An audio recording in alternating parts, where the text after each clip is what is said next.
Welcome to Stuck in the Gravel. You're here with Daniel and Chloe. Today we will be discussing the 10th round of the Formula One season held in Montreal, Canada, and the 11th round held in Spielberg, Austria. For the race overview, weather and track conditions. The Circuit de Gilles Villeneuve weekend featured warm, sunny conditions with track temperatures high enough to test tyre management, especially challenging for Mercedes early on. No major resurfacing or layout changes this year. Grip levels were moderate, with the iconic walls and narrow chicanes at turns 1 and 13 spicing up qualifying and overtaking battles. Mercedes carried momentum after Russell's strong qualifying, while McLaren tension built around Norris versus Piastri. Ferrari and Aston Martin looked to score mid-pack points. Some of the qualifying highlights. Q1 highlights include the top qualifiers, who were Lando Norris, who claimed P1 with a lap of 1 minute 11.826, and Oscar Piastri, who was close behind in P2 with 0.113 seconds, followed by Lewis Hamilton with 0.126 seconds. There was drama on track with a red flag that was triggered when Alex Albon's engine cover detached, causing debris clearance, and Isaac Hadjar impeded Carlos Sainz in the closing moments, later earning a 3-place grid penalty. But unfortunately, it did mean that Carlos Sainz was knocked out, along with Bortoleto, Stroll, Lawson and Gasly, who all made their exit in Q1. The Q2 highlights include George Russell topping Q2 with a 1 minute 11.570 on the medium compound tyres, followed by Norris with 0.029 seconds and Leclerc with 0.056 seconds. Russell, Albon, Alonso and Antonelli also used mediums to secure Q3 passage.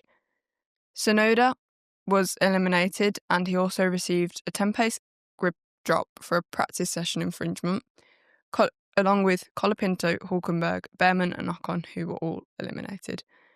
And on to Q3, there was front row drama with Oscar Piastri, who briefly held provisional pole on softs before Verstappen edged ahead, only for Russell to reclaim top spot with a 1 minute 10.899 on medium tyres.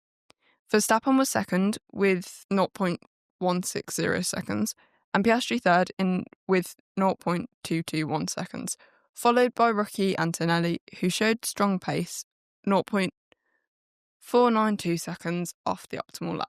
The top 10 Q3 times were Russell with a 1 minute 10.899, Verstappen, who followed 1.5 tenths behind, Piastri, who was just over 2 tenths off, Antonelli, who was just shy of 5 tenths off, Hamilton, who was 6 with 0.627, Alonso with 0.687, and Norris 0.726, Leclerc 0.783, and Hadjar pre his penalty 0.968, and Albon was a second off in 10th.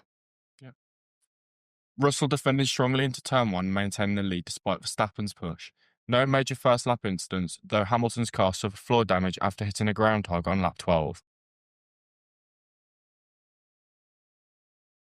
Some of the key moments and battles include standout overtakes, where Russell built a gap in the first stint, fending off Verstappen's advances.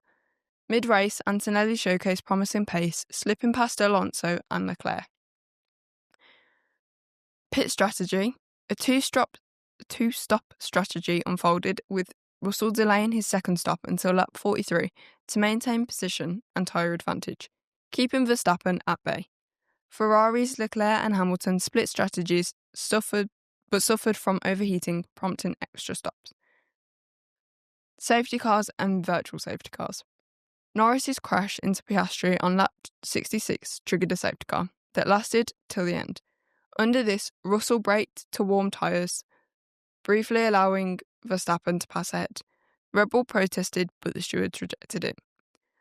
Controversial incidents include Norris versus Piastri, where Norris clipped Piastri at turn 1 during a side-by-side into the hairpin, ending his own race while Piastri recovered to P4, Both admitted fault. Strong internal discussions ensued at McLaren. And the Red Bull protest, where their challenge against Russell was dismissed, blaming safety car braking gamemanship. Driver performances. The top finishers, George Russell, controlled from pole, kept Verstappen at arm's length, and executed well-timed stops, called the stint redemption. Max Verstappen in second had a strong race, stayed close but couldn't find a clean way past. And Kimi Antonelli in third, rookie podium, smart, composed drive, and him P3.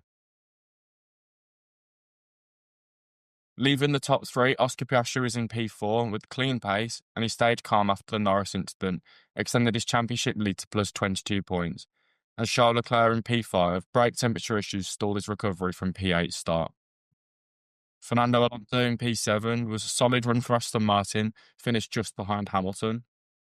Some underperformers, Lando Norris, strategic overcut attempt failed, collision cost him all points. Lewis Hamilton, ground height impact cost significant downforce and dropped into P6. And for rookie watch, Kimi Antonelli in P3 impressed with maturity. Alpine's Colapinto and Racing Bulls at Hadjar showed flashes but were mired in midfield. Team strategies and standings with the team highlights include Mercedes, who got pole and P1, plus a rookie podium. And they overall had quite a dominant weekend. Red Bull had a solid P2, but no win. Protest showed edge. McLaren had a bit of a mixed bag with P4 and points, but the team clash derailed potential. Ferrari struggled with race management and had underwhelming pace. Aston Martin had a noteworthy midfield performance with Alonso in P7. The Constructors' Championship impact.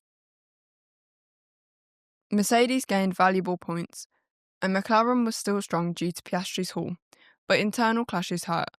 Ferrari slipped further. Technical upgrades.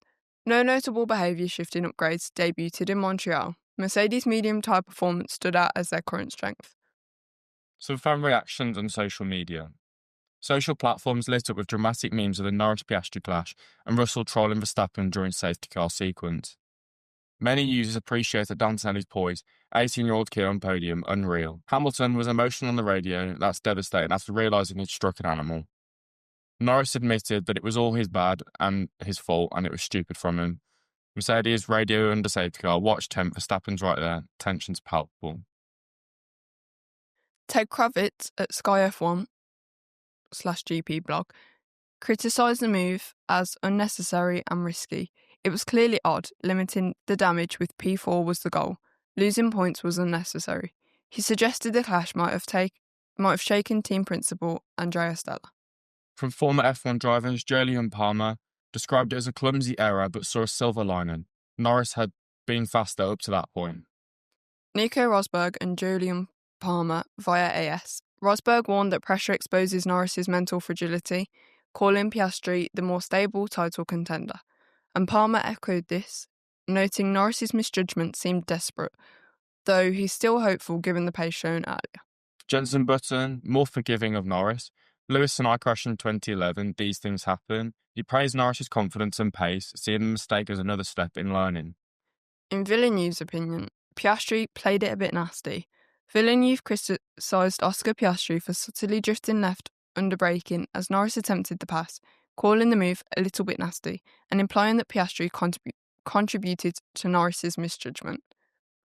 He realised too late that Piastri was moving to the left. He was not supposed to be doing that. It was a little bit nasty. He felt Piastri's defensive line was overly aggressive, forcing Norris into a situation where contact seemed almost inevitable. Norris was faster, but Piastri was clever. Villeneuve noted that while Norris had the pace advantage in the race, Norris's pace was higher than Piastri's, he was faster. Lando needs to improve in qualifying. Yet he praised Piastri's savvy using subtle defensive tactics that are effective under pressure, even if not considered by all to be conventional. A differing viewpoint. Villeneuve's stance stands apart from most in the paddock, as the overwhelming consensus cleared Norris of blame. He also lambasted the decision to end the race under a safety car, calling it boring, and lamented that a red flag restart would have been more thrilling. Looking ahead to Austria, the championship implications. Piastri leads Norris by 22 points. Russell moves up to P4, 19 points off Verstappen. McLaren internal friction must be resolved quickly. Now moving on to F1 Academy. In race 1, with 17 laps, lights to flag, Dorian Pin took the win with Prema Racing with 33.02.382. Ella Lloyd followed in second with Rodin Motorsport. Nina Gademan in third with Prema Racing. In fourth was Loris Bloch at Art GP. Fifth was Axel Larsen from MP Motorsport. DNFs included Ferreira and Chiconte. For race 2, reverse grid and high drama. Emma Felbermeyer for Rodin Motorsport seized maiden win. Ella Lloyd yet again in P2, same with Nina Gademan being in third. Dorian Pin finished in fourth, whilst Axel Larsen finished in fifth. Felbermeyer clinched the lead on the final lap under safety car. In race 3, the final sprint, race 2 grid reversed. Chloe Chambers seized her first win of the season with Campos Racing, followed by Ella Lloyd. Then in third was Dorian Pin. Fourth was Tina Hausmann. And in fifth was Chloe Chong, followed by Vug, Palmovsky and Larsen. The track featured 2 safety car restarts. The championship standings after Canada, the top 5. Dorian Pin in first with 109 points. Chloe Chambers in second with 89. Maya Vug in third with 72. Ella Lloyd in fourth with 67. And Alicia Palmovsky in fifth with 53. On to the Austrian Grand Prix, the Red Bull Ring overview. The circuit name is the Red Bull Ring and it is located in Spielberg, Styria, Austria. The lap length is 4.318 kilometres or 2.683 miles, and the race distance is 71 laps. The total distance overall is 306.452 kilometres, and the direction of the circuit is clockwise. There are 3 DRS zones from turns 1 to 3, 3 to 4 and 10 to 1. And the lap record is held by Carlos Sainz from 2020 with McLaren with a 1 minute 5.619. Some fast facts and weekend storylines. Track and racing history. First held in 1970, originally as the Austria Ring. Modern layout is the Red Bull Ring since 2014. Most wins for a team is Mercedes with 7, and most wins for a driver is Max Verstappen with 4 in 2018, 2019, 2021 and 2023. The championship picture. Oscar Piastri enters the weekend leading the Drivers' Championship, following a consistent run of podiums and a post-Canada points haul despite contact. It's also Red Bull's home race. Verstappen will aim to bounce back from recent pressure and keep control on familiar territory. Storylines to watch from McLaren internal dynamics. The fallout from Norris-Piastri collision in Canada remains a hot topic. Will McLaren introduce team orders or let the drivers race freely again? Red Bull's pressure cooker. At their home circuit, Red Bull is expected to shine, but performance has been shaky under recent upgrades. Verstappen and Tsunoda face mounting scrutiny, especially with Tsunoda struggling in qualifying. Ferrari is in recovery mode. A poor showing in Canada has put pressure on Ferrari to rebound. Leclerc's Austria record is strong, 2022 race winner, but tyre degradation could be a key worry. Rookie watch. Andrea Kimi Antonelli, Hadjar and Behrman face one of the most technical sprint circuits. Expect close scrutiny in qualifying and sprint performance. Track limits. The go to 2023. In 2023, over 1,200 track limit violations were logged. The FIA has vowed tighter policing again this year with potential for high-profile time penalties. The Austrian Grand Prix hosts a sprint format once again in 2025. Friday is sprint qualifying, with Saturday hosting the sprint race and the Grand Prix qualifying, and on Sunday, the Grand Prix. Expect teams to split setups between long run and short burst optimization, especially tricky on such a short lap.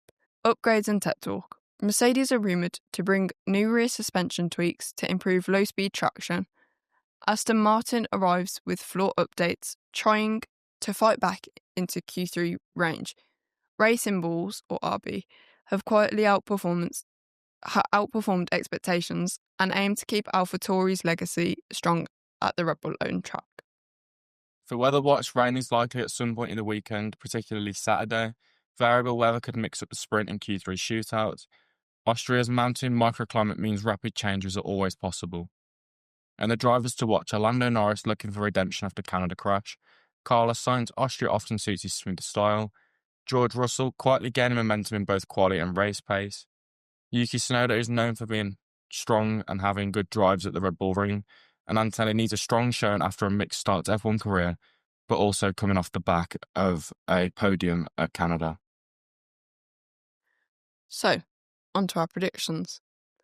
For my F3 poll, for my F3 predictions, I think it's kind of been a bit of a mixed bag between these three. So that's kind of how I've split it out, in all fairness. So for F3 poll, I've gone with Tim Tramnitz. See, I've gone with Rafael Kamara, but I can see why you've gone for Tim Tramnitz, obviously being a Red Bull junior, and I believe, like, especially at the Red Bull Ring, he's got something to prove. Yeah. You know, Red Bull might not win in the F1, but I think it's their young drivers that can actually get a good showing for the fans at their track. Well, I didn't actually give him any wins.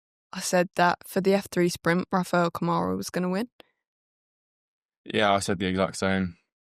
And for the F3 feature, I said Nicolas Solov. And I went Rafael Kamara. I think it's a clean suit this weekend for him. It's what it is, isn't it? You know what I mean? Yeah. F2 pole, I've gone with Luke Browning. Yeah, I think strong performances, to be fair. I think in F2 and F3 it's been quite consistent with who's up there and who looks like proper contenders for race wins and poles and all that sort of stuff. So, I'll go with Alex Dunn. I think coming off the back of having obviously free practice one with McLaren, I don't know. I think he's going to be in a great mindset. He's going to be raring to go and do what he can do. See, I kind of thought the opposite. In all fairness, I kind of thought it could go one of two ways, where he ends up really buzzing and really like, or completely going the opposite way of, I was in an F1 car and going back to F2, and then it might just not work, or not in his favour this weekend. For the F2 sprint, I've gone with Jack Crawford. So now I've gone with Alex Dunn. I think if he can get the pole, he can get the win. He gets to the end, do you know what I mean? Yeah. So yeah. Well, F2 feature, like you said about the Red Bull Juniors, I went with Arvid Lindblad. So now I went with the exact same. It's his time to shine, I think. Obviously, coming off the back of obviously having his super license accepted, I think now's his time to shine and prove that he obviously deserves a seat in F1. Whether they make that decision or not is up to them, but, I think they'd be missing out if they didn't. No, I agree. But I think as well, he thrives with things like if you put the Red Bull name on something and say you're a Red Bull junior or you're in the Red Bull car, you've got to, like, come on, show us what you got. It's kind of like a challenge for him, but he tends to do really well in those situations, or as we've seen so far. So, yeah, I think he'll get the feature race win. On to F1 for pole. I've gone with George Russell. See, now I've gone with George Russell as well. I think pace is just there. The momentum's his way. If he can execute that lap like he normally does on a mediums or something. Yeah. But obviously the tyres have stayed the exact same as last year in terms of selection. So, I mean, it's not like one tyre's going to get benefited or, because there's been times where the medium has been the soft from the previous year or the other. Yeah. You know what I mean? So, well, it just depends. I kind of went for it because I agree with like tyres and stuff. But I think coming off of the back of this win from Canada, prior to that, we'd seen like Mercedes kind of not having the race pace or just missing it because someone had just got a bit better with the race pace or even the DNFs. But I think having this, they've always had kind of the qualifying pace. So I think for qualifying, definitely he's a massive contender. But I think looking to the actual F1 winner as well, he's kind of up there for who it could be. But I did go with Oscar Piastri. Yeah, I went with Oscar Piastri as well. I think he's got nothing to lose at this point. It's just, it is what it is. I think he's running his own race at this point. He doesn't. But then again, we are coming straight back to a track of where Lando got his first ever podium. And I think, you know, that might be a bit of a confidence boost for him, I think. And he absolutely loves the track. It's his perfect place for qualifying. He loves qualifying there. He loves the race. So I think, yeah.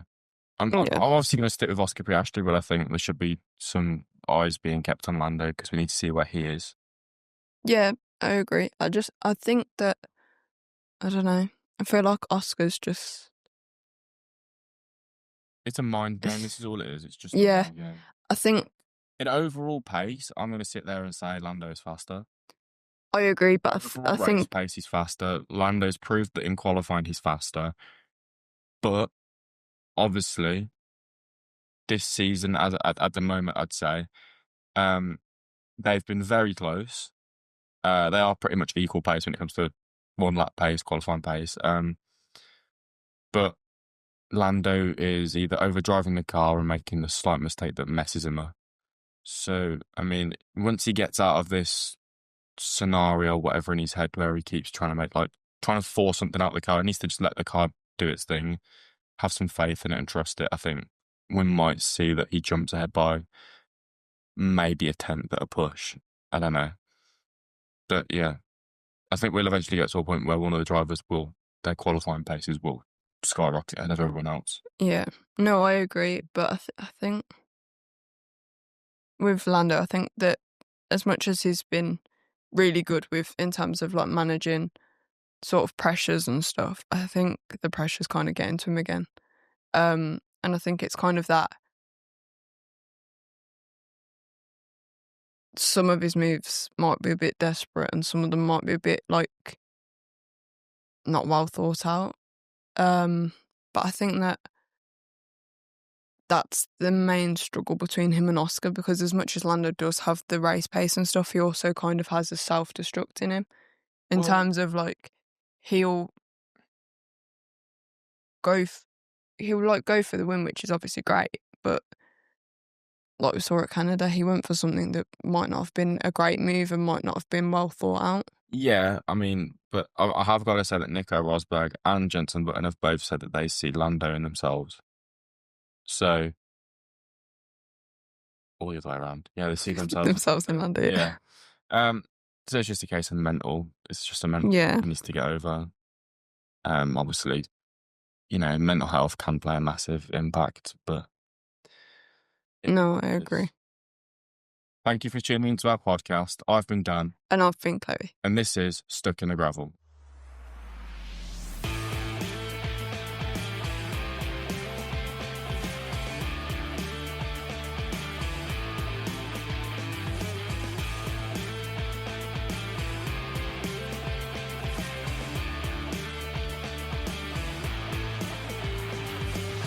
This is KIC Radio.